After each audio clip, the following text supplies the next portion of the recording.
అగ్నిలో సంచరించుట చూచుచున్నాను. దానియేలు 3వ అధ్యాయం 25వ వచనం. కాళ్ళ కదలికను అగ్ని ఆపివేయకపోయింది. దాని మధ్యలో వాళ్ళు నడుస్తున్నారు. తమ గమ్యానికి చేరడానికి అగ్ని కూడా ఒక రాజమార్గమే. క్రీస్తు బోధనలోని ఒక ఆదరణ ఏమిటంటే ఆయన దుఃఖం నుండి విడుదల ఇస్తాననలేదు, దుఃఖం ద్వారా విడుదలిస్తానన్నాడు.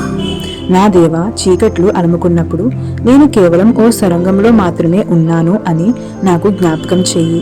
కొంతకాలానికి అంతా చక్కబడుతుందని తెలియడమే నాకు చాలు.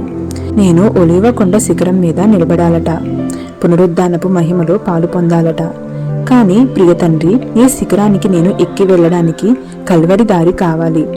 ఈ లోకంలోని కష్టాల నీడలు నీ పరలోకపు ఇంటి దారిలోని చెట్ల నీడలే కదా. తండ్రి, నీ ఇల్లు కొండ మీద ఉంది.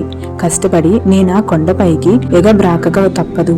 నేను అగ్నిజ్వాలల మధ్యలో నడిస్తే నన్ను ఏ దుఃఖము అంటదు. దారి కరుకుగా ఉంది, చాలా దూరం పైకెక్కి పోవాలి. పూలు కాదు, ముళ్ళున్న దారి. ఆకాశం మబ్బులు పట్టింది. ఆ మసక వెలుగులో ఎవరో నా చెయ్యి పట్టుకున్నారు. నా దారంతా పూలబాటగా పరుచుకుంది. శిలువ భయంకరం, నా వీపు మొయ్యలేని భారం, కర్కశం, కఠినం, పాషాణం. చేయూతనిచ్చే వాళ్ళు లేరు. ఒకరు మెల్లగా నా భుజం తట్టారు. నాకు తెలుసు, నేను నీకు తోడు. నేను అర్థం చేసుకోగలను. ఎందుకు బాధ, నిట్టూర్పు?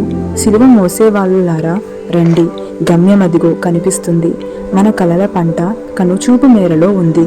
మనం వేసే ప్రతి అడుగు వేద్దాం ప్రభు సన్నిధిలో.